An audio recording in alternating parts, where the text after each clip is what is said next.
राजयोग अभ्यास आप पिछले 2 दिनों से सीख रहे हैं और राजयोग अभ्यास के इन सत्रों में आपने समझा स्वयं की सत्य पहचान।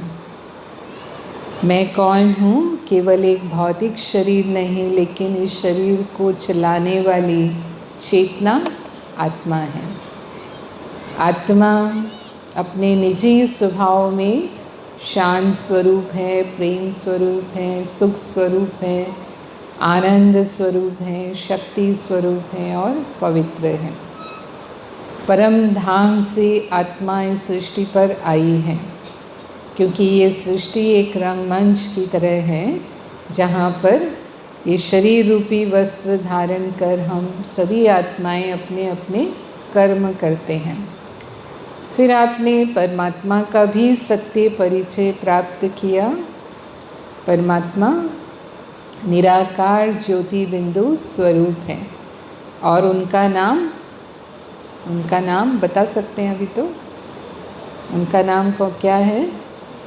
शिव बाबा है। परमात्मा शिव, वो सर्व गुणों के सागर हैं। वो शांति के सागर हैं, प्रेम के सागर हैं, ज्ञान के सागर हैं, आनंद के सागर हैं, सर्वशक्तिवान हैं। परमात्मा भी परम धाम निवासी हैं और आज हम ये समझेंगे कि परमात्मा कब इस धरा पर आते हैं, क्योंकि हम उनको इतना याद करते हैं तो ज़रूर परमात्मा कभी इस धरती पर आए हैं और हमें सुख दिया है।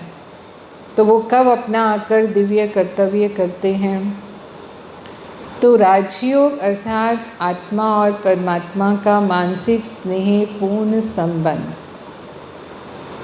तो हमने राजयोग में आत्मा और परमात्मा का संबंध कैसे अनुभव करें, उसकी विधि क्या है, ये भी समझा है।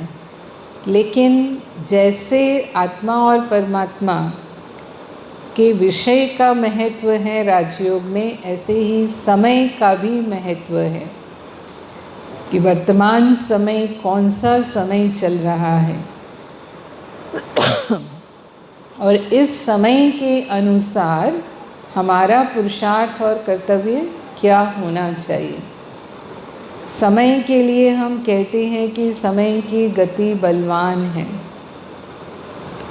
समय किसी का इंतज़ार नहीं करता, क्योंकि एक बार जो समय गुज़र जाता है वो कभी वापस लौटकर फिर नहीं आता। इसलिए कहते हैं time and tide wait for none. जब हम समय पर कार्य करते हैं तो सफल होते हैं, लेकिन समय बीत जाने पर यदि हम करते हैं तो फिर हमें उतनी सफलता नहीं मिलती और कई बार हमें पश्चाताप भी करना पड़ता है। एक विद्यार्थी है, परीक्षा के समय पर पढ़ता है तो पास होता है। अगर वो परीक्षा के समय नहीं पढ़ेगा तो हो सकता है उसका 1 वर्ष बर्बाद हो जाए। एक किसान फसल बोने के समय पर फसल बोता है तो फसल काटने के समय पर फसल तैयार होती है, लेकिन अगर वो फसल काटने के समय पर फसल बोएगा तो क्या होगा? निश्चित है कि फसल नहीं होगी। एक बिजनेसमैन है, अगर वो बिज़नेस के सीज़न में बिज़नेस कर लेता है तो वो सीज़न में ही पूरे साल की कमाई कर लेता है, फिर निश्चिंत रहता है। लेकिन अगर सीज़न निकल गई और फिर बिज़नेस करे तो साल भर मेहनत करेगा फिर भी उतना कमाई नहीं हो पाएगी। तो समय का महत्व है कि कौन से समय में कौन सा कार्य करना चाहिए। और समय के लिए कहते हैं काल करे सो आज कर, आज करे सो अब, पल में प्रलय होएगी, बहुरी करे वो कब। तो क्यों कहा काल करे सो आज कर? क्योंकि हमारे अंदर काम को टालने की प्रवृत्ति होती है। हम सोचते हैं कल कर लेंगे, जल्दी क्या है। लेकिन कोई भी शुभ कार्य जिसको हम टालते हैं उसमें कई बाधाएं फिर आ जाती हैं और वो कार्य हमेशा के लिए ही टल जाता है।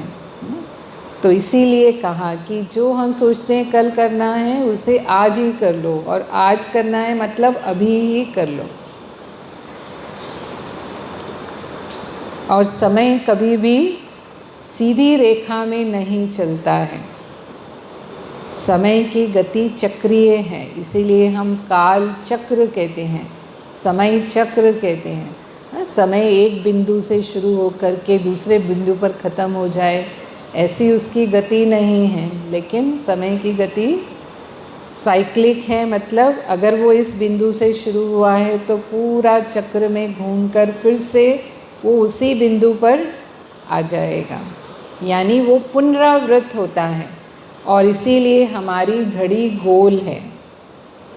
हमारी घड़ी गोल है, मतलब इस वक्त अगर 10:30 बजने वाले हैं तो हमें पता है कि 24 घंटे पहले भी इस समय 10:30 बजे थे, और अब से 24 घंटे बाद भी क्या होने वाला है, वही 10:30 बजे का समय होने वाला है। तो ये दिन और रात का चक्र है जो 24 घंटे में पुनरावृत्त होता रहता है।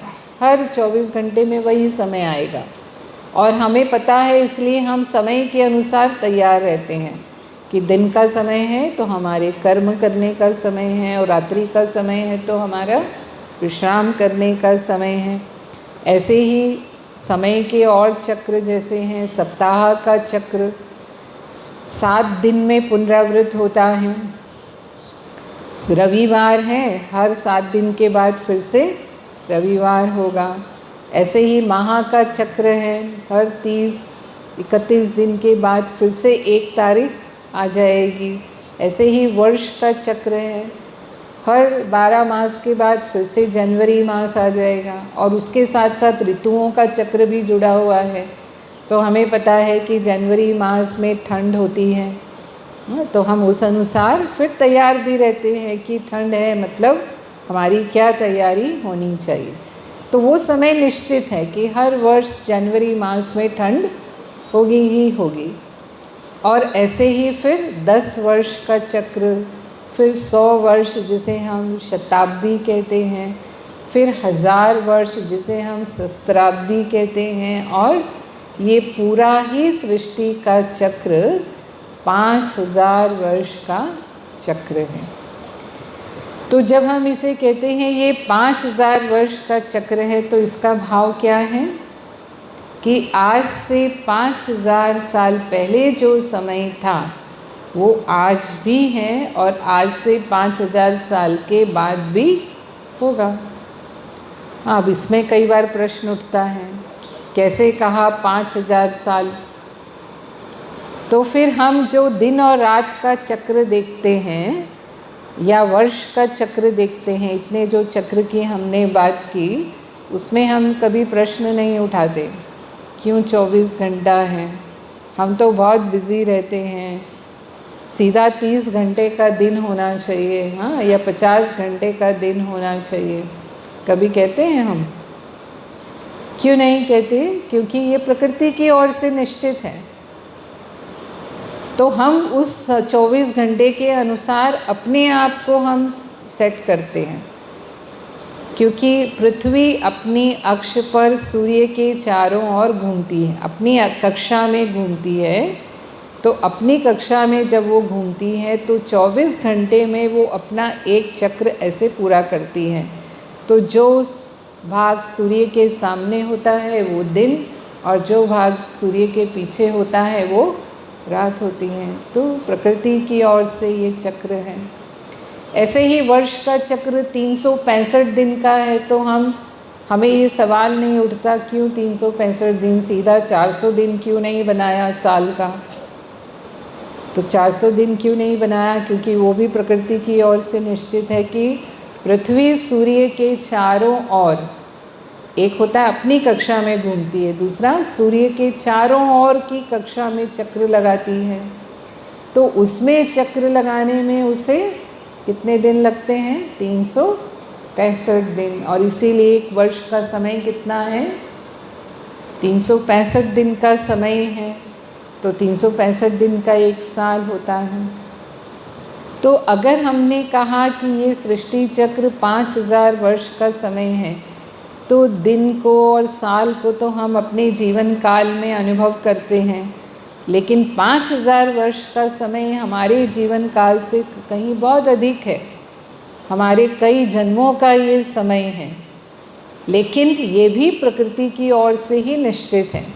जो 5000 वर्ष कहा तो पृथ्वी सूर्य की कक्षा में जो चक्र लगाती हैं वो एक नहीं, लेकिन उसकी अनेक कक्षाएं हैं। पूरे सूर्य के चारों ओर अनेक कक्षाएं हैं और उन सभी कक्षाओं में घूमते घूमते फिर से पहली कक्षा में आने में जो पृथ्वी को समय लगता है वो 5000 वर्ष का समय है। इसीलिए ये जो सृष्टि चक्र है 5000 वर्ष का चक्र है।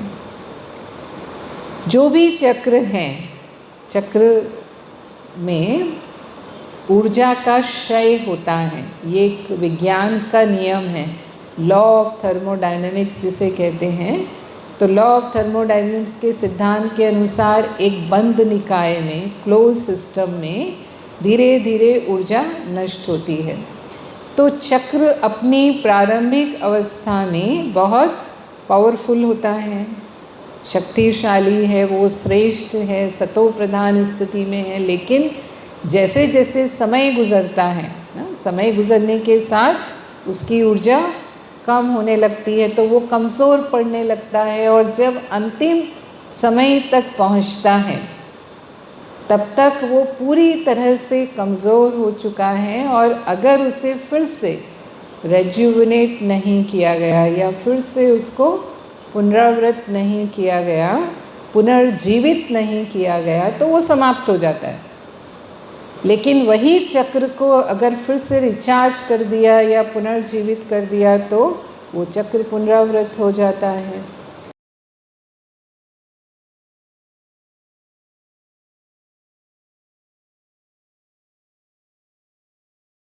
तो जैसे रात और दिन का चक्र हम देखते हैं, तो रात और दिन का चक्र अपने प्रारंभिक अवस्था में यानी प्रातः काल का जो समय होता है वो शुद्ध और सात्विक समय होता है। हमारा मन भी उस समय शांत होता है। रात्रि विश्राम करके हम उठे होते हैं तो मनुष्य भक्ति पूजा पाठ करते हैं, भगवान का नाम लेते हैं। लेकिन जैसे जैसे समय गुजरता है, सारा दिन हम अपने कार्यों में व्यस्त होते हैं, अपनी शक्तियों का प्रयोग करते हैं और शाम आते आते तक हम थक चुके होते हैं। तो अभी हमें विश्राम की आवश्यकता होती है अपने आप को रेजुविनेट करने के लिए। और जब हम विश्राम करते हैं तो फिर हम फिर से दूसरा दिन शुरू करने के लिए तैयार होते हैं। लेकिन दिन और रात के इस चक्र में जो रात्रि का समय है वो तमो प्रधान समय है, यानी सबसे कमज़ोर समय है। और इसीलिए जितने भी गलत काम होते हैं वो रात्रि के समय होते हैं। व्यक्ति चोरी करेगा, डकैती करेगा, जुआ खेलेगा, शराब पिएगा या जो भी अमर्यादित काम कोई करते हैं तो भी वो सब रात्रि के समय होता है। वो तमो प्रधान तामसिक समय है। पूरे 24 घंटे में सबसे तामसिक समय कौन सा समय है? रात्रि का समय। और फिर से सूर्योदय होता है तो सूर्योदय के साथ रात्रि का अंधकार समाप्त हो जाता है और फिर से नया दिन शुरू होता है। तो इस दिन और रात के चक्र को अनवरत चलाने के लिए सूर्य हैं। सूर्य के द्वारा ही ये चक्र घूमता रहता है। ऐसे ही हम पानी का चक्र देखते हैं। पानी का चक्र प्रकृति का चक्र है। तो पानी समुद्र से भाप बनता है, बादल का रूप लेता है। पानी वो शुद्ध पानी होता है और जब पहाड़ों से टकराता है तो पानी बरसता है, झरने के रूप में पहाड़ों से बहता है और वो नदी का रूप लेती है। जब नदी मैदानों से बहती है, शहरों से गुजरती है तो लोग उस पानी का प्रयोग करते हैं और जब पानी का प्रयोग करते हैं तो उसमें गंदगी पड़ने लगती है तो पानी गंदा होने लगता है। और वही नदी बहते बहते जब समुद्र तक पहुंचती है, क्योंकि समुद्र में ही नदी जाकर मिलती है, तो जब नदी समुद्र तक पहुंचती है तो सबसे गंदा जल, सबसे प्रदूषित जल वो नदी का जल होता है। और फिर से यहाँ सूर्य के द्वारा ही पानी भाप बनता है और सारी गंदगी नीचे रह जाती है और वो बादल का रूप लेता है और फिर ये चक्र चलता रहता है प्रकृति में। ऐसे ही हमारे जीवन का चक्र है। तो देखा ना, प्रारंभिक अवस्था शुद्ध श्रेष्ठ सतो प्रधान और अंतिम अवस्था तक आते आते पूरी तरह से वो परिवर्तन उसके विपरीत हो जाता है। ऐसे ही हमारे जीवन की अवस्था होती है। बच्चा है, बहुत बालक पवित्र होता है, इसीलिए उसे भगवान का रूप मानते हैं, उसे कोई बुराइयों का ज्ञान नहीं है और इसीलिए वो सबका प्यार खींचता है। बच्चा नहीं कहता मुझे प्यार करो, लेकिन अपने आप जब किसी बच्चे को आप देखेंगे तो क्या होता है, अपने आप आपका प्यार उसकी तरफ जाता है क्योंकि वो प्योरिटी है उसके अंदर। लेकिन जब वो बच्चा बड़ा होता है, युवा अवस्था में आता है, तो संसार से बुराइयां सीखने लगता है और ना सिर्फ सीखता है लेकिन उन्हें प्रयोग भी करने लगता है। तो शक्तियाँ क्षीण हो जाती हैं, होने लगती हैं। तो वो युवावस्था में कार्य करता है, अपनी शक्तियों का प्रयोग करता है।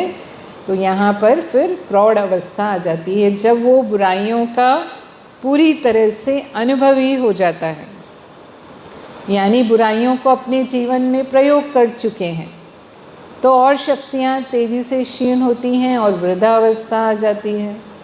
अब वृद्धावस्था को फिर से हम बाल्यावस्था में नहीं ले जा सकते, फिर से बालक तो नहीं बना सकते। तो क्या होता है, अंत होता है, इस चक्र का अंत होता है, जीवन चक्र समाप्त होता है और फिर से आत्मा पुनर्जन्म लेकर नया शरीर धारण करके नए जीवन चक्र की शुरुआत करती है। तो ये चक्र का नियम है। तो यही स्थिति इस सृष्टि चक्र की भी होती है कि ये सृष्टि चक्र भी अपने प्रारंभिक अवस्था में बहुत शुद्ध श्रेष्ठ सतो प्रधान होता है, लेकिन समय गुजरने के साथ साथ स्थितियाँ बदलती हैं और अंतिम समय तक आते आते ये कलयुग में बदल जाता है, यानी पतित तमो प्रधान और कमज़ोर पड़ जाता है। तो प्रारंभ के समय को सतयुग कहते हैं और दूसरा युग त्रेता युग कहलाता है, तीसरा युग द्वापर युग और चौथा युग कलयुग कहलाता है। मुख्य ये 4 युग हैं इस सृष्टि चक्र के अंदर और इसको स्वास्तिक से दिखाया है। आप देख रहे हैं चित्र में स्वास्तिक से दिखाया है। स्वास्तिक हमारी भारतीय संस्कृति में एक शुभ चिन्ह माना जाता है। विशेषकर हिंदू धर्म में इसका प्रयोग होता है जब हम कोई शुभ कार्य करते हैं, मंगल कार्य करते हैं, तो हम इस चिन्ह को निकालते हैं। तो ये स्वस्तिक संस्कृत शब्द है जो सु अस्थि से बना है। सु माना शुभ, अस्थि माना है। तो इस स्वस्तिक को जो प्रतीक के रूप में दिखाया है, ये काल चक्र के प्रतीक के रूप में दिखाया है, तो इसका भाव ये है कि इस काल चक्र में होने वाली सभी घटनाएं कहीं ना कहीं शुभ हैं, कल्याणकारी हैं। भले ही वो देखने में कई बार हमें बुरी लगती हैं, लेकिन उसमें हमारा भला ही है, ये इसका भाव है। और स्वस्तिक के 4 भाग हैं। इसकी जो भुजाएं हैं ये क्लॉकवाइज घूमती हैं, जैसे घड़ी की सुइयां घूमती हैं, इसी तरह से स्वस्तिक की भुजा टर्न हो रही है। तो ये हर युग में आत्मा की स्थिति का प्रतीक है। राइट एंड अप है, इसका मतलब सर्वश्रेष्ठ स्थिति है आत्मा की, क्योंकि वो दाहिने हाथ की तरफ है, तो दाहिने हाथ को शुभ माना जाता है। इसलिए कोई भी शुभ कार्य करते हैं तो दाहिने हाथ से ही हम वो कार्य करते हैं। तो इसीलिए वो दाहिने हाथ की तरफ, यानी शुभ और श्रेष्ठतम समय है संसार का, जिसे कहा वो सतयुग कहलाता है। और ये 5000 वर्ष को 4 बराबर भागों में बांटता है। ये 4 बराबर भाग हैं 1250 वर्ष के, क्योंकि 5000 को हम 4 बराबर भागों में बांटेंगे तो कितना समय आएगा? 1250 वर्ष का समय एक युग का समय है। तो हम ये समझेंगे कि कैसे हर बात हमारे जीवन में कल्याणकारी होती है। तो शास्त्रों में एक बोध कथा आती है इसके ऊपर। हो सकता है किसी ने सुनी भी होगी कि एक बार एक राजा का बुद्धिमान मंत्री था और इसीलिए वो अपने मंत्री पर निर्भर करता था, उससे सलाह लेता था। एक बार राजा की उंगली कट गई। अब राजा की उंगली कट गई तो मंत्री था उसके साथ में, तो उसने मंत्री जी को दिखाया। मंत्री जी ने सहानुभूति के शब्द बोलने की बजाय कहा, महाराज जो हुआ वो अच्छा हुआ। तो राजा को गुस्सा आ गया, मेरी उंगली कट गई और ये मंत्री जी कहते हैं अच्छा हुआ, अच्छा कैसे हुआ? तो उनको लगा कि अब ये विश्वास पात्र नहीं रहा। मैं इन पर इतना विश्वास करता था पर अभी ये इतने विश्वास पात्र नहीं है, तो गुस्से में आके उनको जेल में बंद करवा दिया।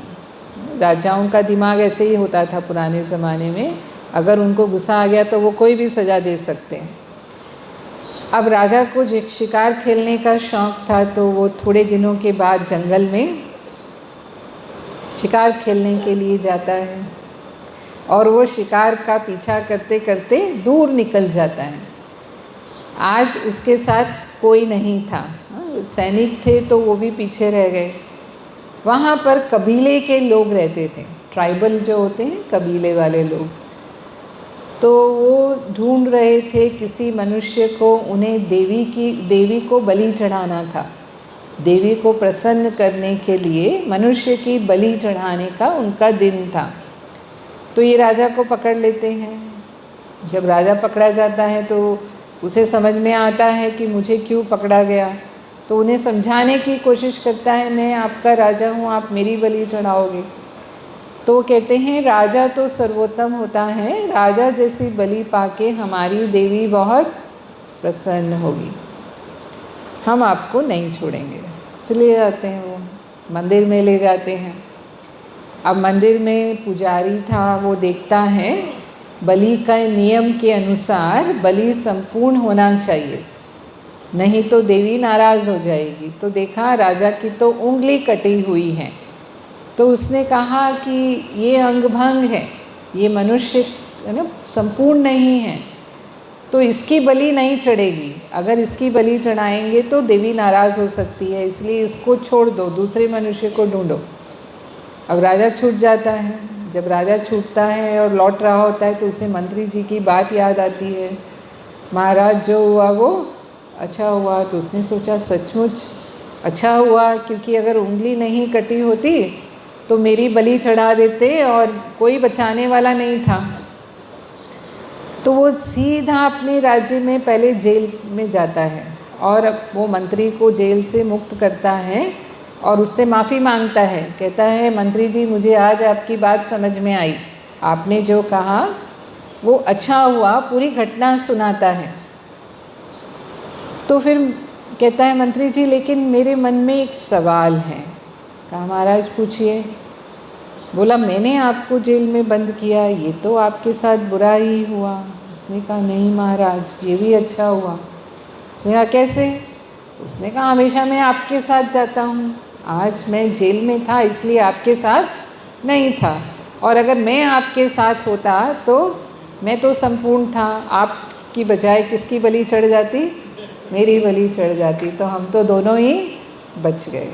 हाँ, तो देखने में घटना कैसी थी?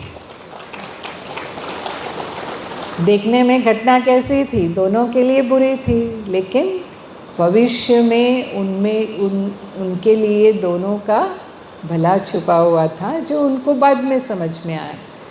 तो बहुत सारी बातें हमें भविष्य में जाकर स्पष्ट होती हैं कि ये जो हुआ इसमें मेरा भला था, इसमें तो मेरा कल्याण छुपा हुआ था। उससे ही हम जिंदगी में आगे बढ़ जाते हैं कई बार, या हम ऐसे ऐसे कार्य करते हैं जो हमने कभी सोचा भी नहीं होता है। ऐसी घटनाएं जीवन में हमें इतना अनुभवी बनाती हैं। तो कोई ना कोई भला ज़रूर हमारा उनसे होता है। तो इस संसार में जो पहला युग है, जैसे कहा वो सतयुग का समय, ये सृष्टि चक्र, ये आपने चित्र देखा होगा अपने यहाँ हॉल में भी लगा हुआ है। आप यहाँ म्यूज़ियम देखेंगे ना, आनंद सरोवर में भी वो पूरा चारों युगों का बना हुआ है, एक म्यूज़ियम जैसा बना हुआ है। वहाँ शांतिवन में भी बना हुआ है। तो सृष्टि चक्र को इस तरह से दिखाया है। तो पहला युग जो सतयुग का समय है, आत्माएं इस चक्र के प्रारंभ में परम धाम से इस सृष्टि पर आती हैं। वो पवित्र आत्माएं हैं, संपूर्ण पवित्र हैं, सर्वगुण संपन्न हैं, 16 कला संपूर्ण, संपूर्ण निर्विकारी हैं, मर्यादा पुरुषोत्तम हैं, डबल अहिंसक हैं। तो जिनके अंदर ये विशेषताएं हैं, ऐसी आत्माएं देवी देवता कहलाते हैं। भले ही वो हमारे जैसे मनुष्य हैं, लेकिन वो देवी देवता हैं, दिव्य आत्माएं हैं।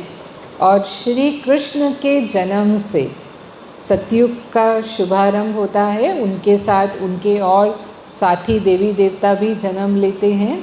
लगभग 9 लाख की जनसंख्या होती है। सतयुग की जो आदि जनसंख्या होती है, प्रारंभ में वो सिर्फ 9 लाख, यानी वही विश्व की जनसंख्या होती है, पूरे विश्व की। विश्व भारत ही होता है सतयुग के अंदर, विश्व का नक्शा ज़्यादा बड़ा नहीं होता है।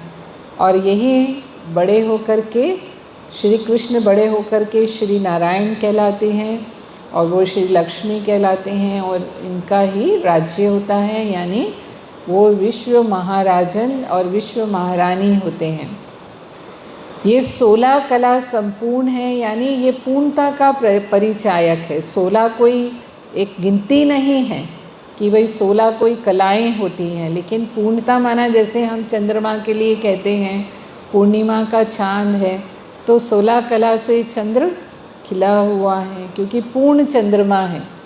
किसी ने सब पूरे श्रृंगार किए हैं तो क्या कहते हैं, 16 श्रृंगार किए हैं, है ना। ऐसे ही पुराने ज़माने में 16 आने का 1 रुपया होता था। तो और कोई बात पूरी तरह सच है तो हम कहते हैं 16 आने सच है, पूरी सच है, माना मैं जो कह रहा हूँ वो 16 आने सच। तो पूर्णता का ये प्रतीक है। वो संपूर्ण निर्विकारी होते हैं। तो काम, क्रोध, लोभ, मोह, अहंकार का अंश वंश भी देवी देवताओं के जीवन में नहीं होता, और इसीलिए वहाँ कोई अपराध नहीं होते, कोई गलत काम नहीं होते, क्योंकि अपराधों का कारण क्या है, विकार हैं।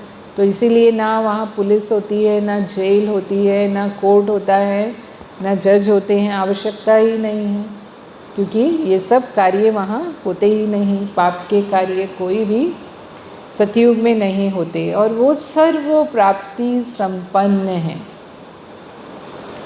स्वास्तिक का जो हाथ है वो इस पोजीशन में है, आप देख रहे हैं राइट एंड अप है। तो हाथ को इस पोजीशन में हम कब ले जाते हैं, जब हम किसी को आशीर्वाद देते हैं।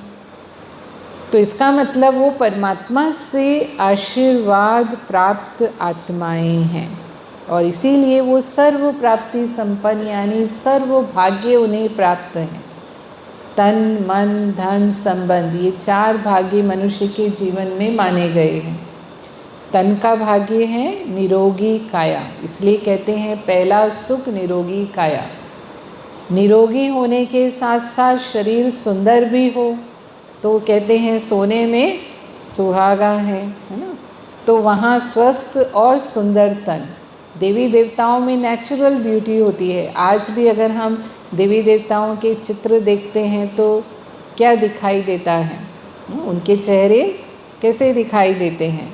तो वहाँ पर उनकी वो नेचुरल ब्यूटी या एक नेचुरल आकर्षण है उनके चेहरे पर, ये तन का सुख है। और वहाँ कोई रोग, शोक, कष्ट, दुख होता ही नहीं। लंबी आयु जीते हैं, 150 वर्ष की आयु है वहाँ पर। इसीलिए वहाँ डॉक्टर, हॉस्पिटल, दवाइयाँ, कोई मेडिकल प्रबंध की ज़रूरत नहीं। कोई पैथी नहीं होती वहाँ पर, आवश्यकता ही नहीं है, क्योंकि हम कभी नहीं सुनते देवताएं बीमार हो गए, नारायण बीमार हो गए या श्री राम बीमार हो गए, सुनते हैं कभी नहीं। तो वो कभी बीमार नहीं होते, वो सदा ही स्वस्थ हैं। तो तन का सुख है उनको, और मन का सुख,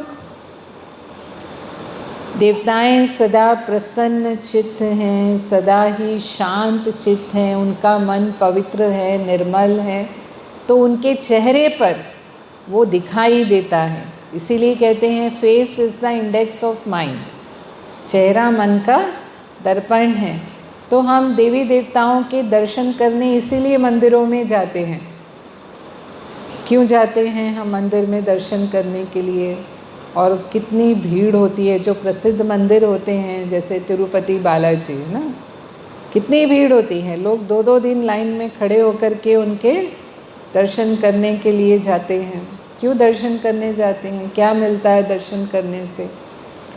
आप जैसे भारत में नॉर्थ साइड में देवियों की पूजा बहुत होती है, तो नवरात्रे में अगर आप मंदिर चले गए तो बिना धक्के के दर्शन नहीं होंगे, धक्के में अंदर और धक्के में बाहर। आप मूर्ति के सामने खड़े होकर अपने भाव व्यक्त करना चाहें, उतना भी समय आपको नहीं मिलता है। ऐसे दर्शन करते हैं, लेकिन फिर भी हम करते हैं। क्यों? क्या मिलेगा? क्या मिलेगा बताइए? हमें उनके दर्शन मात्र से ही सुख मिलता है। दर्शन मात्र से ही हम मन की शांति का अनुभव करते हैं। उनके दर्शन हमारी मनोकामना को पूरा करने वाले हैं, क्योंकि वो देवता हैं। देवता माना देने वाले दाता हैं, तो हमें पता है वो संपन्न है, तो हमें कोई भी प्राप्ति करा सकते हैं। तो इसको लेकर के हम मंदिर में जाते हैं।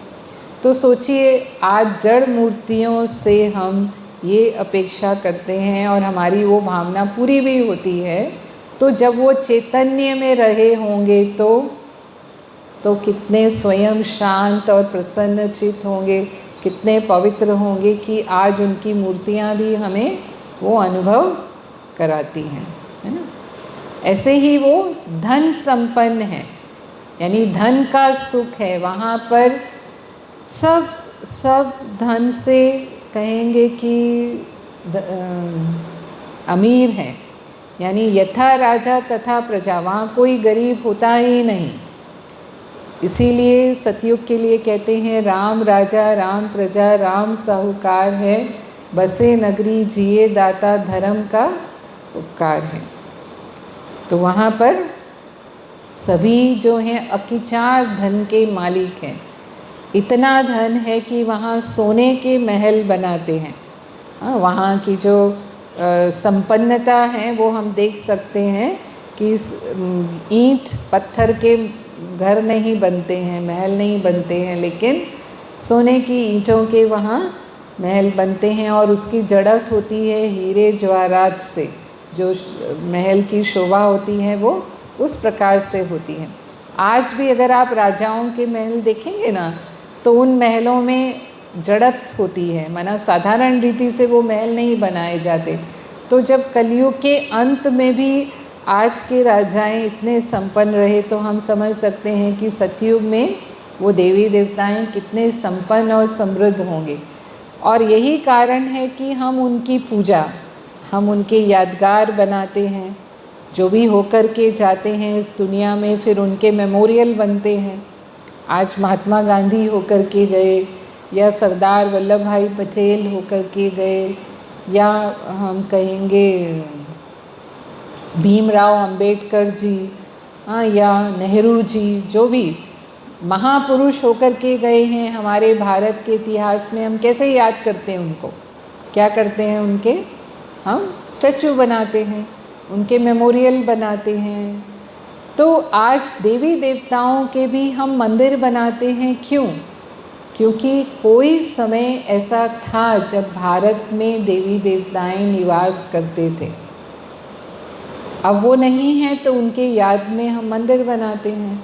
पर वो पवित्र आत्माएं थे, श्रेष्ठ आत्माएं थे, तो हम उनकी विधि पूर्वक पूजा भी करते हैं, और उनको साधारण रीति से नहीं, जैसे महापुरुषों को तो हम कोई बगीचे में स्टैचू बना के खड़ा कर देते हैं, है ना, लेकिन देवी देवताओं को हम कैसे स्थापित करते हैं? भव्य मंदिर बनाते हैं, साधारण मंदिर भी नहीं बनाते। जो भी विशेष मंदिर होते हैं वो कितने भव्य बने हुए होते हैं। तो विशेष मंदिर बना करके हम उनको स्थापित करके उनकी पूजा करते हैं। तो ये उनकी यादगार भी कितनी संपन्न है। आज देखो तिरुपति बालाजी में जो धन आता है, कोई भारत का सबसे टॉप बिजनेसमैन है ना, वो भी इतना नहीं कमाता होगा एक दिन में जितना वो तिरुपति बालाजी कमाते हैं। हाँ, तो उनकी मूर्ति भी कितनी संपन्न है, आप समझ सकते हो। तो जब वो चैतन्य में नारायण जी रहे तब वो कितने होंगे। हाँ, आज मूर्ति भी इतना कमाती है। जितने भी प्रसिद्ध मंदिर हैं सब में धन का चढ़ावा इतना अधिक होता है। तो हम समझ सकते हैं कि देवी देवताओं की संपन्नता की तुलना हम किसी से नहीं कर सकते। और फिर अगर हम स्वर्ग और नरक की बात करते हैं तो वो इसी धरती पर होते हैं।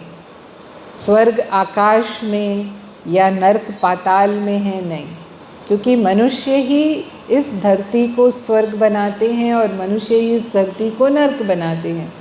जब मनुष्य दिव्य हैं, श्रेष्ठ हैं, पवित्र हैं, देवी देवताएं कहलाते हैं, तब ये संसार स्वर्ग है। स्वर्ग किसे कहेंगे? जहाँ संपूर्ण सुख, शांति और पवित्रता है। तो वो समय कौन सा था? सतयुग का समय था। तो वो संसार का स्वर्ग का समय था और देवी देवताएं इसी धरती पर निवास करते थे।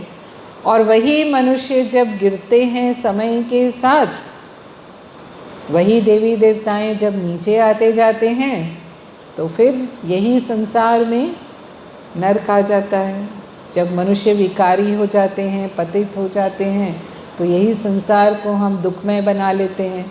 तो जहाँ दुख, अशांति है उसको हम नरक कहते हैं। नरक की परिभाषा हम यही देते हैं ना। तो इसीलिए कहा कि स्वर्ग और नरक इस धरती के ही विषय हैं। कोई आसमान और पताल में स्वर्ग और नरक नहीं है। फिर इन देवी देवताओं को संबंधों का भी सुख है, क्योंकि सब दैवी संबंध हैं।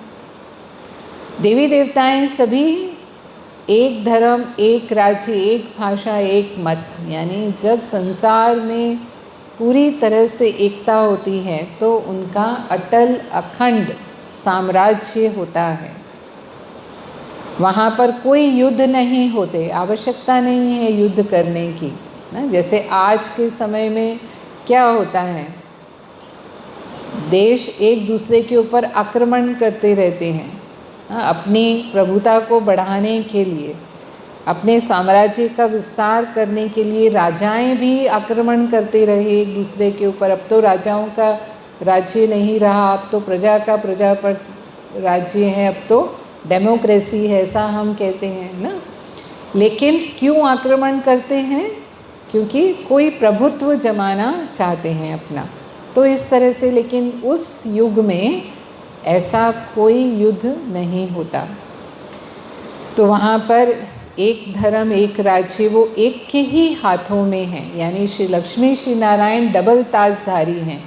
आप देखेंगे उनको ऊपर लाइट का क्राउन भी है पीछे, जो वाइट लाइट दिखाई है वो क्या है? लाइट का क्राउन है। और राजाई का भी ताज है उनके सिर पर। तो वो राजाई भी करते हैं, साथ साथ वो धर्म के भी रक्षक हैं। यानी धर्म और मर्यादा भी उन्हीं के द्वारा पालन होती है, और इसीलिए उन्हें मर्यादा पुरुषोत्तम कहा गया। हम देवी देवताओं को मर्यादा पुरुषोत्तम कहते हैं। तो ये था सतयुग का समय, जब प्रकृति भी पूर्ण सुखदायी होती है। प्रकृति भी कभी भी वहाँ बाढ़, अकाल, भूकंप, ये प्रकृति के दुख देने के तरीके हैं। मनुष्य को विनाश करने के प्रकृति के जो साधन हैं वो यही हैं। तो वहाँ पर कभी भी अकाल, बाढ़, भूकंप ये सब नहीं होती। प्राकृतिक आपदाएं वहाँ नहीं आती। प्रकृति भी सदा सुख देने वाली, लास्ट में ना। अंत में। तो प्रकृति भी वहाँ सदा सुखदायी है, सुख देती है। तो ये सतयुग का समय। फिर दूसरा युग आता है 1250 वर्ष के बाद। तो सतयुग में 8 जन्म होते हैं आत्माओं के, क्योंकि लंबी आयु होती है इसलिए कम जन्म होते हैं। 8 जन्म के बाद जब 9वां जन्म है तब तक आत्मा की 2 कलाएं कम हो जाती हैं, क्योंकि उसने 8 जन्म लिए। तो क्योंकि विकार नहीं है तो शक्ति बहुत धीरे धीरे क्षीण होती है। आत्मा संपूर्ण पवित्र है इसलिए तेजी से शक्तियाँ क्षीण नहीं होती, बहुत धीरे धीरे। तो इसीलिए सिर्फ 2 कला कम होती हैं। और त्रेता युग में आत्मा 14 कला संपूर्ण है। यहाँ पर स्वास्तिक की भुजा राइट एंड डाउन है, आप देख रहे हैं। सीधे हाथ की तरफ है लेकिन नीचे की ओर है सीधा हाथ। तो नीचे की ओर क्या प्रतीक है? थोड़ी कमी आ गई। अभी भी शुभ समय है, सीधा हाथ दाहिना हाथ माना, अभी भी शुभ समय है, लेकिन थोड़ी कमी आ गई, इसीलिए इसको त्रेता युग कहते हैं। त्रेता शब्द संस्कृत के त्रुटि शब्द से आया है। त्रुटि माना ऐसी कमी जो है पर दिखाई नहीं देती है। जैसे हम कहेंगे पूर्णिमा का चांद और फिर 1 कला कम हो गई उसकी, तो देखने में अभी भी पूर्णिमा का चांद लगता है, लेकिन फिर भी 1 लाइन तो कम है, 1 लकीर तो कम है उसकी। ऐसे ही आत्मा की स्थिति है यहाँ पर कि पता नहीं चलता है, अभी भी सब सुख हैं, सब प्राप्तियाँ हैं, और एक राज्य, एक धर्म, एक भाषा, वो सब भी समान है, सतयुग जैसा ही सब कुछ लगता है, लेकिन फिर भी आत्मा की 2 कलाएं कम हो गई। और इसीलिए यहाँ डिनाइस्टी बदल जाती है। श्री नारायण की डिनास्टी के बजाय त्रेता युग में श्री राम की डिनास्टी होती है। यहाँ राम राज्य है। श्री राम की डिनास्टी, उन्हें हम रामचंद्र जी कहते हैं। श्री लक्ष्मी श्री नारायण को हम सत्यनारायण कहते हैं। इसीलिए कोई कथा कराते हैं तो क्या कहते हैं? सत्यनारायण की कथा रखी है हमने ना। तो सत्यनारायण, सत्य शब्द सिर्फ उनके नाम के आगे ही लगाते हैं क्योंकि वो सतयुग में हुए, इसीलिए उन्हें हम सत्यनारायण कहते हैं। लेकिन श्री राम को हम श्री रामचंद्र जी कहते हैं क्योंकि त्रेता युग में उनसे ही चंद्रवंश प्रारंभ हुआ, इसीलिए वो रामचंद्र जी कहलाते हैं। और त्रेता युग में 12 जन्म होते हैं। आत्मा के जन्म बढ़ जाते हैं, आयु थोड़ी कम हो जाती है। 150 वर्ष से लेकर आत्मा की आयु 125 वर्ष हो जाती है, इसीलिए जन्म अधिक होते हैं। फिर तीसरा युग आता है। 2500 साल का ये जो समय रहा, ये संसार का स्वर्ग का समय था, जिसे हम ब्रह्मा का दिन कहते हैं। लेकिन 2500 साल के बाद स्वस्तिक की भुजा लेफ्ट टर्न हो गई। लेफ्ट टर्न होते ही अशुभ समय के शुभारंभ के संकेत हैं। इसको कहते हैं कि देवताएं वाम मार्ग में चले गए और आत्मा की 8 कलाएं कम हो जाती हैं। जो आत्मा 16 कला संपूर्ण थी, अब आधा समय बीतने के बाद कितनी कला रह गई? 8 कला। 8 कला रहने से 8 कला की कमी आ गई, तो आत्मा में विकारों की प्रवेशता शुरू हो जाती है। और सबसे पहला विकार जो आत्मा में आता है वो है देह अभिमान। देह अभिमान आते ही दैहिक दृष्टि हो जाती है। देवी देवताएं आत्मिक दृष्टि वाले थे, लेकिन जब दैहिक दृष्टि होती है तो हम देह के स्तर पर अनेक अंतर देखते हैं, तो भेदभावपूर्ण व्यवहार करने लगते हैं। भेदभावपूर्ण व्यवहार करना माना ये अमीर है, गरीब है, ये ऊंच है, नीच है, राजा है, रंक है, या स्त्री है, पुरुष है, काला है, गोरा है, ब्राह्मण है, शूद्र है। जब इतना अंतर करते हैं तो फिर क्या होता है? पाप होने लगते हैं, और पाप के कारण कर्म का फल सामने आता है दुख के रूप में। अब तक सतयुग त्रेता में आत्मा ने दुख का अंश भी नहीं देखा, दुख वहाँ लेश मात्र भी नहीं है। लेकिन द्वापर युग में जब आत्मा से छोटे मोटे पाप होने लगे तो पाप कर्मों का फल भी आने लगा। तो फिर जैसे जब हम बीमार होते हैं तो ही हम डॉक्टर को याद करते हैं। अगर स्वस्थ हैं तो हमें डॉक्टर याद आएगा? नहीं याद आएगा। तो छोटी मोटी बीमारी होती है तो हम अपने फैमिली डॉक्टर को ही पूछ लेते हैं। तो ऐसे ही वहाँ पर कौन याद आता है? अब दुख हरता कौन है? दुख दूर करने वाला कौन है? भगवान। तो द्वापर युग में ही परमात्मा की, भगवान की पूजा शुरू होती है। और सबसे पहले परमात्मा शिव के मंदिर बनते हैं। भगवान को याद करना शुरू करना माना भक्ति शुरू होती है। सतयुग त्रेता में भक्ति की आवश्यकता नहीं, क्योंकि स्वयं ही पूज्य हैं और संपन्न है ना। मनुष्य भगवान को कब याद करता है? जब वो दुखी होता है।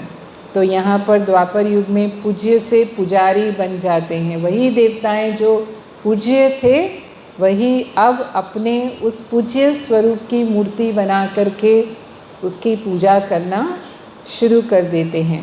तो भगवान को याद करते हैं तो परमात्मा पिता है, तो ज़रूर वो उनकी पुकार सुनते हैं। लेकिन अभी इतना पाप नहीं है जो उसे खुद आना पड़े।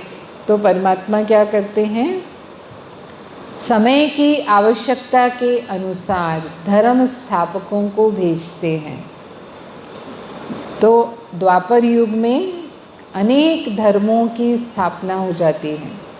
सतयुग में एक आदि सनातन देवी देवता धर्म था।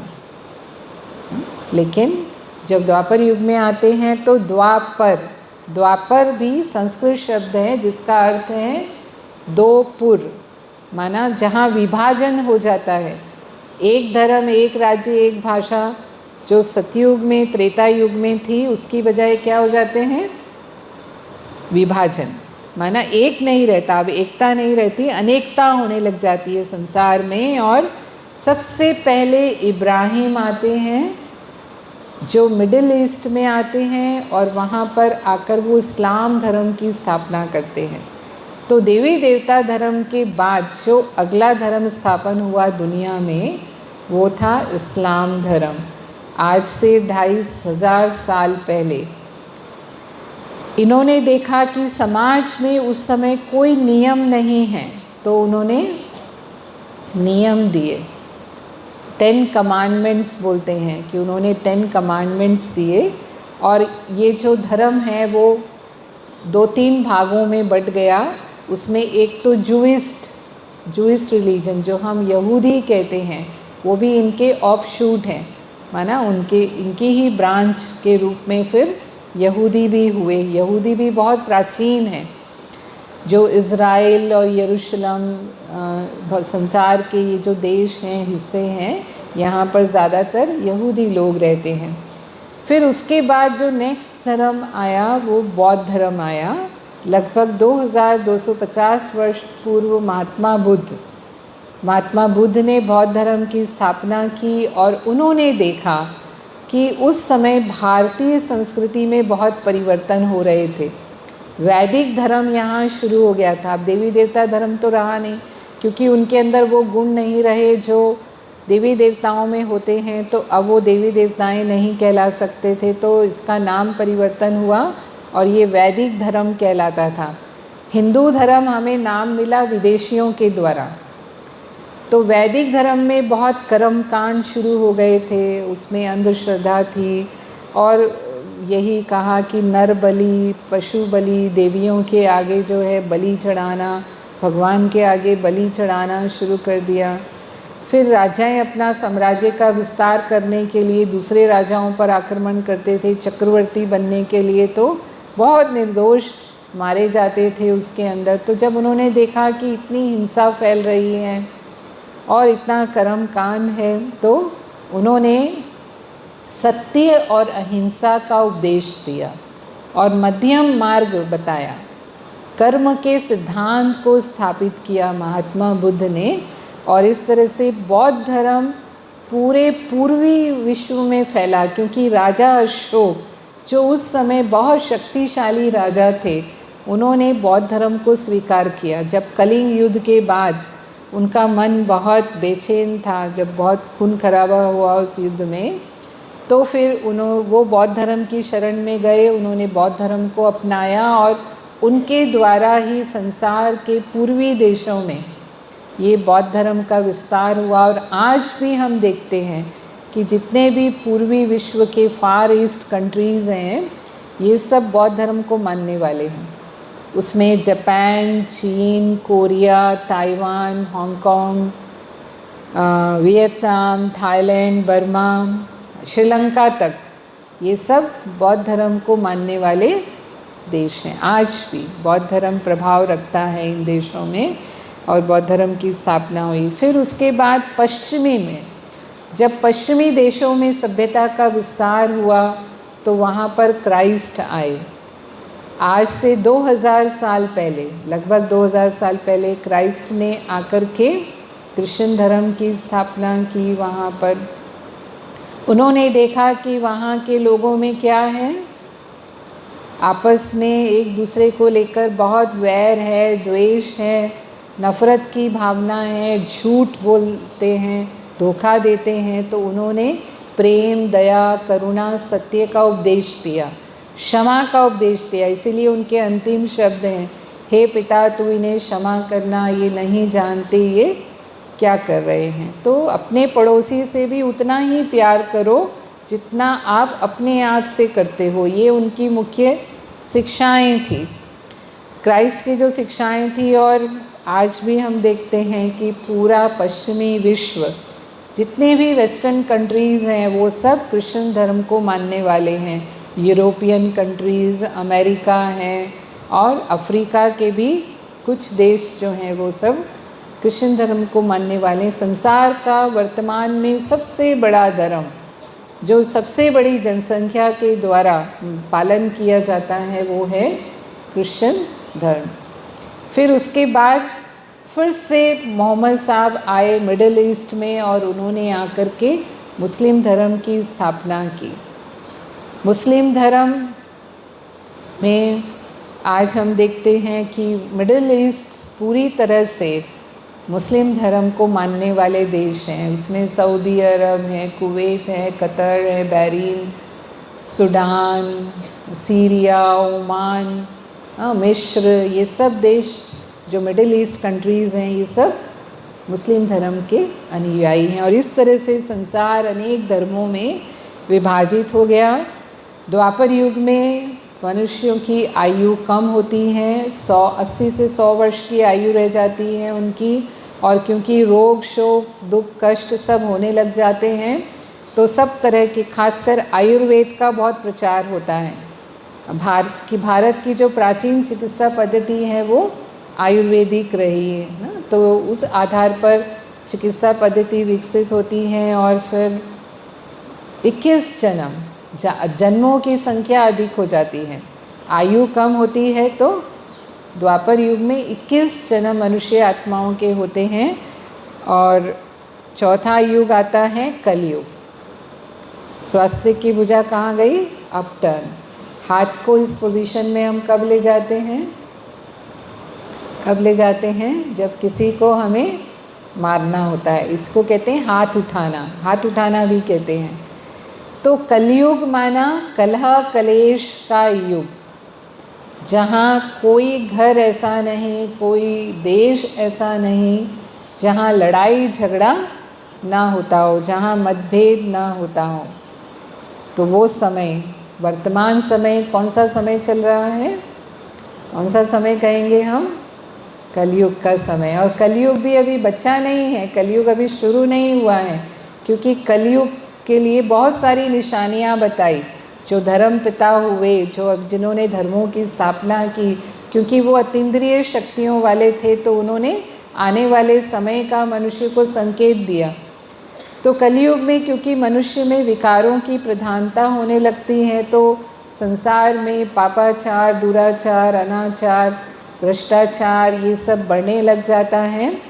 तो जो निशानी बताई उसमें एक गीत है, हे रामचंद्र कह गए सिया से, ऐसा कलयुग आएगा, हंस चुगेगा दाना तिनका, कौवा मोती खाएगा। पुराना गीत है, आप में से किसी ने सुना होगा शायद। तो ये गीत में पूरा कलयुग की निशानियाँ बताई हैं, लेकिन जो पहली 2 लाइन मैंने बोली, हंस चुगेगा दाना तिनका कौवा मोती खाएगा, हाँ इसमें भी अर्थ है। हंस चुगेगा दाना तिनका यानी जो हंस प्रकृति के लोग होंगे। हंस पक्षी को कैसा माना जाता है?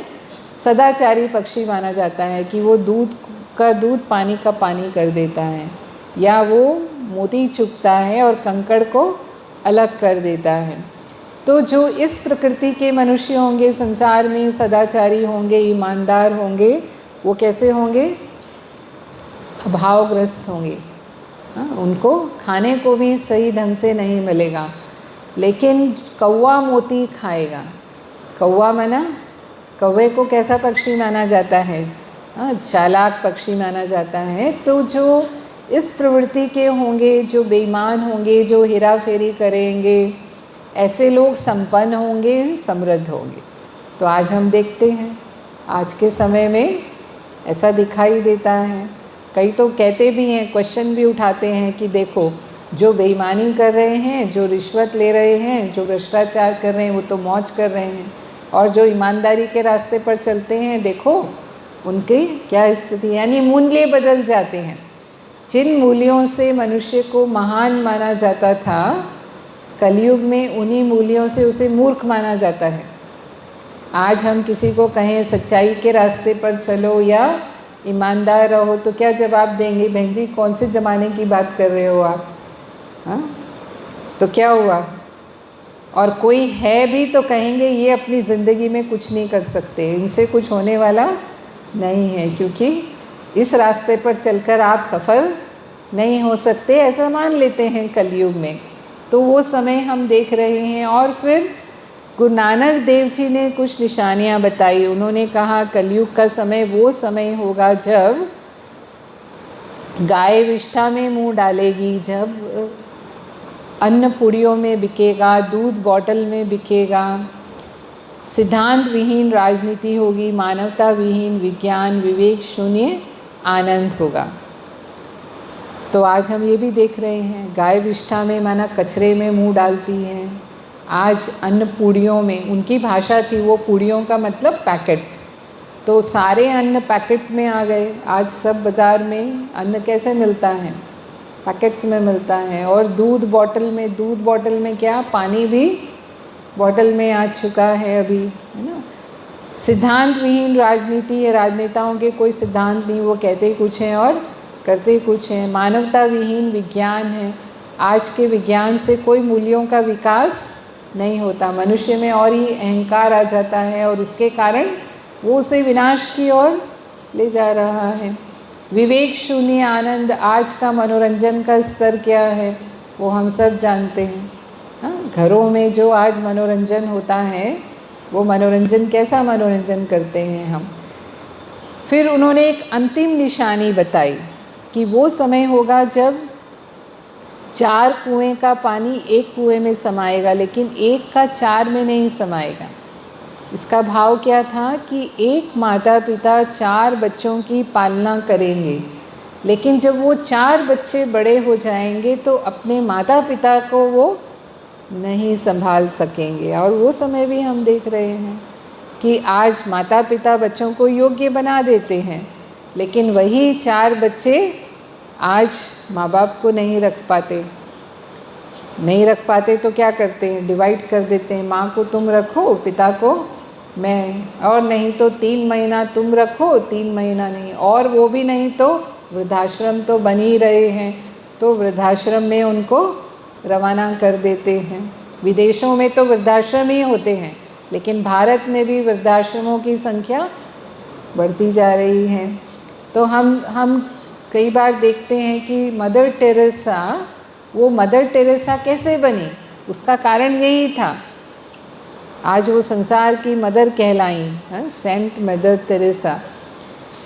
तो एक बार जब वो मदर नहीं थी, साधारण नन थी, और वो अपनी मिशनरी में काम कर रही थी कलकत्ता में, तो वो अपनी साथी सिस्टर्स के साथ मॉर्निंग वॉक पर थी।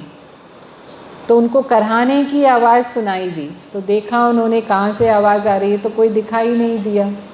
फिर आवाज़ की दिशा में वो लोग गए तो देखा एक कचरे के डब्बे से आवाज़ आ रही है। तो जब झांका तो देखा हड्डियों का ढांचा एक वृद्ध वो उस कचरे के डब्बे में था। तो उन्होंने उसको पूछा, तुम यहाँ कैसे आ गए कचरे के डब्बे में? तो उसने कहा, मेरे बेटे मुझे मरने के लिए छोड़ गए हैं, लेकिन वो मृत्यु भी इतनी निर्दयी है कि मुझे नहीं आती है। फिर उसने कराना शुरू किया। तो उन्होंने बड़ी मुश्किल से उसको कचरे के डब्बे से निकाला बाहर और फिर वहाँ अपने स्थान पर उसे लेकर के आए और उसकी साफ़ सफाई करके उसे उसकी मरहम पट्टी की, क्योंकि उसको कोढ़ था और कोढ़ के कारण उसके हाथ पैर गले हुए थे, उससे बहुत बदबू आ रही थी। तो वो ज़्यादा तो नहीं जिया, 2 दिन जिया। और फिर जब उसकी मृत्यु हुई तो उसने मरते समय उनको कहा, मदर टेरेसा को कहा कि सारी ज़िंदगी मैंने नफ़रत झेली है, लेकिन आज मरते समय मैं भगवान का ज़रूर धन्यवाद करूँगा कि मैं दया के हाथों में, करुणा के हाथों में मर रहा हूँ, तो मेरा अगला जन्म ज़रूर अच्छा ही होगा। और तब से वो फिर उन्होंने निश्चय कर लिया कि मैं अपने जीवन में ऐसे ही लोगों की, जो तिरस्कृत लोग हैं, जो समाज से बहिष्कृत लोग हैं, उनकी सेवा में अपना जीवन लगाऊंगी। और कोढ़ियों की सेवा के लिए उन्होंने अपना जीवन समर्पित किया और इस कार्य के लिए ही उन्हें फिर नोबेल पुरस्कार भी मिला। सब जानते हैं कि मदर टेरेसा को नोबेल पुरस्कार मिला और वो पूरे विश्व की मदर कहलाई। तो आज इस स्थिति तक हम पहुँचे हैं, यानी कलयुग का अंतिम समय है और अति अंत को लेकर आती है। और वैसे भी समय चक्र की घड़ी के अनुसार भी ये अंतिम समय है। जब रात्रि का चरम होता है तो वो आने वाले दिन का संकेत है। तो ये भी अज्ञान अंधकार की चरम रात्रि है, जिसे हम कहेंगे कि अति पापाचार, अति दुराचार, सब कुछ अति में जा रहा है।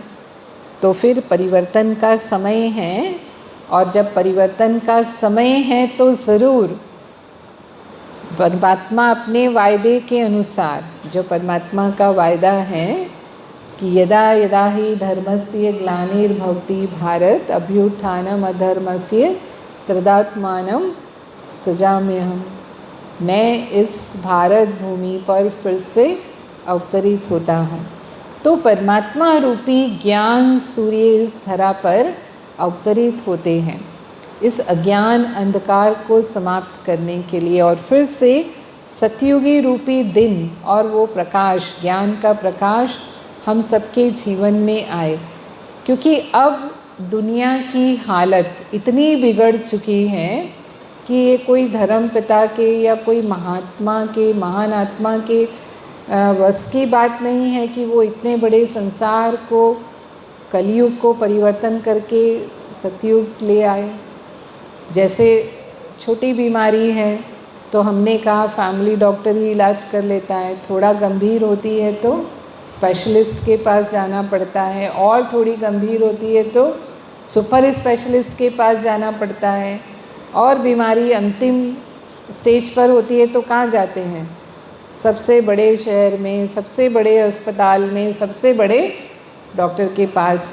कि अगर कोई जीवन की आस है तो फिर इनके द्वारा ही जीवन दान मिल सकता है।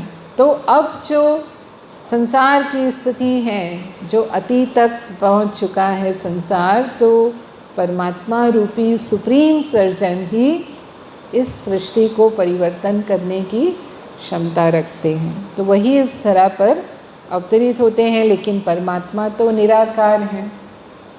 निराकार परमात्मा जब परम धाम से इस सृष्टि पर अवतरित होते हैं तो वो जन्म नहीं लेते हैं, मनुष्य आत्माओं की तरह उनका जन्म नहीं होता है, लेकिन वो एक साधारण मनुष्य तन का आधार लेते हैं, मानवीय तन का, इस कलयुग के ही एक मनुष्य का आधार लेते हैं, जिन्हें वो प्रजापिता ब्रह्मा नाम देते हैं। तो जो हम समझ रहे हैं कि परमात्मा के दिव्य कर्तव्य, परमात्मा ये कर्तव्य करते हैं इस संसार में आकर के कि वो नई सतयुगी सृष्टि की स्थापना का कार्य प्रजापिता ब्रह्मा के द्वारा कराते हैं। और ये समय परमात्मा अवतरण का युग, जिसे हम पुरुषोत्तम संगम युग का समय कहते हैं, पुरुषों में उत्तम बनाने वाला समय, जहाँ संगम होता है आत्मा और परमात्मा का। और परमात्मा अविनाशी रुद्र गीता ज्ञान यज्ञ की स्थापना करते हैं। ये ज्ञान यज्ञ है, साधारण यज्ञ नहीं। जो साधारण यज्ञ हम रचते हैं वो तो अग्नि यज्ञ होते हैं और उनमें हम स्थूल आहुति देते हैं। स्थूल आहुति मतलब कुछ अनाज, घी या सुगंधित पदार्थों की आहुति देते हैं और फिर ये अपेक्षा करते हैं कि इससे हमारे विघ्न समाप्त हो जाएंगे या कोई भी हमारी मनोकामनाएं हैं वो पूर्ण करने वाला वो यज्ञ होगा। तो वो थोड़े समय का यज्ञ होता है, लेकिन परमात्मा तो इस पूरे विश्व को परिवर्तन करने के लिए इस महायज्ञ की स्थापना करते हैं। और इस यज्ञ में हम कोई स्थूल आहुति नहीं देते, क्योंकि ये कोई स्थूल यज्ञ नहीं है, लेकिन इसमें हम अपनी बुराइयों की, अपने विकारों की आहुति देते हैं। और जब हम विकारों की आहुति दे देते हैं तो फिर वही आत्मा पवित्र बन जाती हैं, पतित आत्माएं पावन बन जाती हैं और मनुष्य से देवता बन जाती हैं, जिसे कहते हैं नर ऐसी करनी करे जो नारायण होए और नारी ऐसी करनी करे जो श्री लक्ष्मी हो। तो ये परमात्मा अवतरण का युग है और आत्मा और परमात्मा के मिलन का युग है। श्रेष्ठ कर्म के बीज बोने का युग है। अति महत्वपूर्ण और मूल्यवान समय है ये पुरुषोत्तम युग का जो समय है। और इसके लिए ही कहा कि अभी नहीं तो कभी नहीं, क्योंकि इस समय ही परमात्मा का अवतरण होता है। पूरे कल्प में फिर कभी परमात्मा का अवतरण नहीं होगा। तो हम जो भाग्य, जो प्रारब्ध पाना चाहते हैं इस समय परमात्मा से हम प्राप्त कर सकते हैं। और यदि अभी नहीं पाई तो फिर पूरे कल्प के लिए वो अवसर हम खो देते हैं। इसीलिए हमने शुरू में बताया था समय का महत्व क्या है। तो वर्तमान समय इतना मूल्यवान समय है इस सृष्टि के चक्र में कि आत्मा पूरे कल्प की प्रारब्ध इस समय में बनाती है। तो कई बार लोग मजाक में कहते हैं ना, ब्रह्मा ने जब भाग्य बांटा था तो आप क्या सोए हुए थे? हाँ, तो कौन सी नींद में सोए हुए थे? वो नींद नहीं, दिन और रात वाली नींद की बात नहीं है ये, लेकिन अज्ञान नींद में सोए रह जाते हैं और भगवान भाग्य बांटकर चले जाते हैं। और भगवान भाग्य बांटकर चले गए तो फिर क्या करना होगा?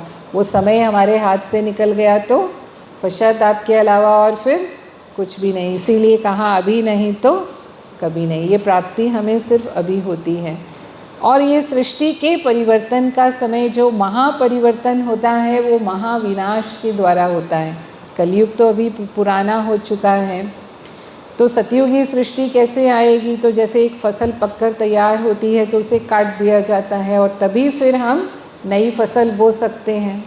उसको तैयार करके फिर नई फसल बोते हैं। तो इस नई सृष्टि का शुभारंभ भी पुरानी सृष्टि के समाप्ति के साथ होता है। तो तीन तरह से हम ये तैयारियां देख रहे हैं। ऑलरेडी ये तैयारी है दुनिया के अंदर। तो पहला है प्रकृति। प्रकृति विनाश का कार्य करती है, प्राकृतिक आपदाएं आती हैं। आज हम देखते हैं प्राकृतिक असंतुलन हो रहा है, पर्यावरण प्रदूषण बढ़ता जा रहा है। इसके कारण ग्रीन हाउस गैसेस बढ़ रही हैं। तो साइंटिस्ट कहते हैं कि अगर यही चलता रहा, अगर हमने कोई उपाय नहीं किए तो ये धरती ज़्यादा समय तक नहीं चल सकती, है ना। कुछ 20-30 साल या 40 साल तक हम रह सकते हैं और उसके बाद तो मनुष्य की जो मूलभूत आवश्यकताएं हैं वो पूरा करना भी बहुत मुश्किल हो जाएगा और प्राकृतिक आपदाएं बहुत बढ़ जाएंगी। अभी ही बढ़ती जा रही हैं। अभी हम देख रहे हैं कितना पर्यावरण परिवर्तन होता है। असमय बरसात होती है, असमय मौसम बदलता है। तो वो प्राकृतिक असंतुलन के कारण जो पोल्स की बर्फ़ है वो पिघलती है और समुद्र का स्तर बढ़ता है और उसके कारण सुनामी आना या तूफ़ान आना, जो तूफ़ान आते रहते हैं समय प्रति समय, और फिर भूकंप की जो आपदाएं आती हैं, हर साल कोई ना कोई ऐसा बड़ा भूकंप दुनिया में आता है। तो ये सब प्राकृतिक आपदाएं ये विनाश करने के निमित्त हैं। फिर दूसरा हम देखते हैं एटॉमिक वेपन्स की तैयारी है। आज दुनिया के मेजॉरिटी देशों के पास एटॉमिक वेपन्स हैं। तो ऐसे परमाणु बम वो एक दुनिया तो क्या कई दुनिया ख़त्म कर सकते हैं। इतने शक्तिशाली बॉम्ब्स जो हैं आज देशों के पास हैं। और हम देखते हैं शीत युद्ध तो चलती ही रहती है ना, कोल्ड वॉर देशों के बीच में चलती ही है, लेकिन वो कब हॉट वॉर में बदल जाएगी वो हम कह नहीं सकते। आज भी जैसे रूस और यूक्रेन का युद्ध चल रहा है, और आज के युद्ध मैदानों में नहीं लड़े जाते, आसमान में लड़े जाते हैं। कंट्रोल रूम में बैठकर बटन दबाओ और मिसाइल को जहाँ टारगेट किया वहाँ वो डाल देगी, है ना, और वो पूरा का पूरा शहर एक साथ ख़त्म कर सकते हैं। इतने पावरफुल वो वेपन्स हैं, इसीलिए इन्हें अग्नि अस्त्र कहा जाता है, क्योंकि जो भी बॉम्ब गिरेगा उससे क्या निकलती है, आग निकलती है। तो इसीलिए कहते हैं शंकर जी तीसरा नेत्र खोलते हैं तो अग्नि प्रकट होती है और पूरे विश्व का क्या हो जाता है,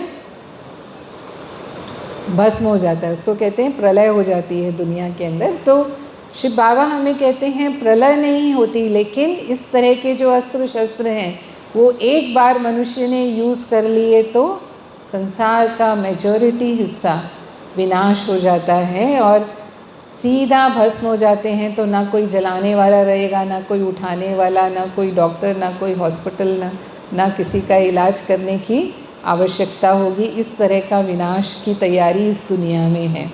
तो ये है एटॉमिक वॉर की तैयारी। जो थर्ड वर्ल्ड वॉर हम कहते हैं वो कब हो सकता है मालूम नहीं। और तीसरा सिविल वॉर, गृह युद्ध। धर्म के नाम पर लोग लड़ते रहते हैं, एक दूसरे की मारकाट करते हैं। अनेक देशों में आज ये आतंकवाद फैला हुआ है, केवल भारत ही नहीं, कई देश जो हैं वो इससे पीड़ित हैं। तो ये घटनाएं भी बढ़ने वाली हैं आने वाले समय में। तो जो ये तैयारी है, कई बार जब हम सुनाते हैं तो भाई बहनें कहते हैं अच्छा बहन जी, भगवान ने कोई डेट भी बताई है क्या? हाँ, तो भगवान हमें डेट कॉन्शियस या डेथ कॉन्शियस नहीं बनाते, वो तो हमें समय की सूचना देते हैं, समय के प्रति सावधान करते हैं। जैसे डॉक्टर कभी मरीज़ को ये नहीं बताएगा, हालांकि वो जानता है कि बीमारी की गंभीरता के अनुसार मरीज़ 6 महीने जिएगा या 1 साल जिएगा, लेकिन कभी नहीं कहेगा कि तुम इतना समय जीने वाले हो, क्योंकि पता है अगर समय बता दिया तो वो उतना समय भी जीने वाला नहीं है। तो भगवान भी कोई हमें डेथ कॉन्शियस नहीं बनाते हैं, लेकिन वो हमें स्व परिवर्तन के लिए तैयार करते हैं। समय से पहले हम तैयार हो जाएं, हम सोल कॉन्शियस हो जाएं। जैसे मौसम विभाग है, मौसम विभाग क्या करता है, जानकारी देता है तूफ़ान आने वाला है। तो जो भी ऐसे क्षेत्रों में रहते हैं जो खतरे वाले हैं, जहाँ तूफ़ान नुकसान पहुँचाएगा, तो वो लोग अपना वो इस घर छोड़कर चले जाएं ताकि उनकी जान बच जाए या उनका जो नुकसान होने वाला है वो कम से कम हो। इसके लिए तूफ़ान जो है वो फोरकास्ट करता है, भविष्यवाणी करता है, लेकिन तूफ़ान आने से नहीं रोक सकता। हाँ, मौसम विभाग तूफ़ान ही ना आए ऐसा कर सकता है क्या? नहीं कर सकता ना। तो परमात्मा भी जो समय परिवर्तन होने वाला है, उस समय परिवर्तन को कोई नहीं रोक सकता, क्योंकि अब सृष्टि घड़ी का वो अंतिम समय आ चुका है। 5000 वर्ष का जो समय है वो पूरा हो चुका है। तो ये चक्र के परिवर्तन का समय है, तो इस समय को कोई रोक नहीं सकता। लेकिन हम आने वाले समय के लिए, नई सतयुगी सृष्टि के लिए तैयार हो जाएं, वो परमात्मा हमें योग्य बनाते हैं। वैसे हमें कर्म सिखाते हैं, वो ज्ञान और योग की शिक्षा हम परमात्मा के द्वारा भी प्राप्त करते हैं, और जिसके द्वारा हम पुनः सर्वगुण संपन्न, 16 कला संपूर्ण, संपूर्ण निर्विकारी और मर्यादा पुरुषोत्तम बनते हैं। तो ये नाटक का बिल्कुल अंतिम चरण है अभी, और उसमें आत्मा को पुनः पावन बनकर अपने असली स्वरूप में आना है, जो वो शांत स्वरूप, प्रेम स्वरूप, सुख स्वरूप है। क्योंकि परम धाम हम बिना पावन हुए नहीं जा सकते।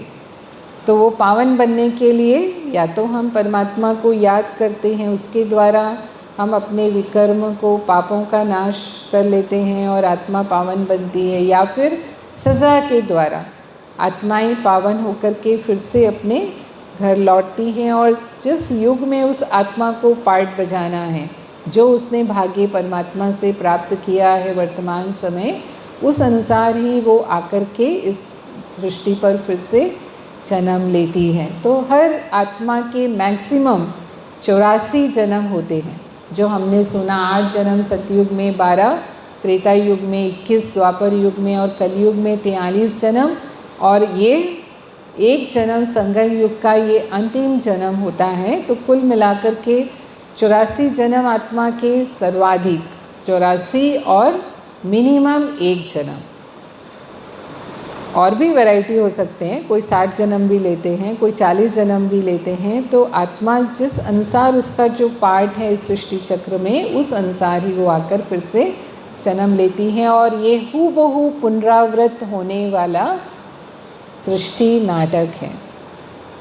जो पार्ट हमने कल्प पहले बजाया था, जैसे उदाहरण के रूप में कहेंगे कि 5000 साल पहले भी यहाँ आनंद सरोवर में आप आए थे, आपने ये राजयोग शिविर किया और अभी भी कर रहे हैं, और अब से 5000 साल के बाद भी फिर से इसी नाम रूप में इसी समय पर आप यहाँ आएंगे, इस आनंद सरोवर में आएंगे और फिर से आप राजयोग शिविर करेंगे। तो परमात्मा ने ये राज खोला है, परमात्मा के द्वारा ही ये राज आत्माओं को समझाया गया कि ये हूबहू पुनरावृत्त होने वाला खेल है। तो इस तरह से ये वर्तमान समय बहुत ही अमूल्य समय है आत्माओं के लिए, जब स्वयं परमात्मा आकर के पुनः नई सतयुगी सृष्टि की स्थापना कर रहे हैं, हमें आध्यात्मिक ज्ञान और राजयोग की शिक्षा दे रहे हैं। तो हमारा कर्तव्य क्या है, हमारा पुरुषार्थ क्या होना चाहिए कि हम पुनः परमात्मा के द्वारा अपनी वो देवता स्थिति को, अपनी पुनः पावन स्थिति को प्राप्त करें, उस प्रारब्ध को, उस भाग्य को हम प्राप्त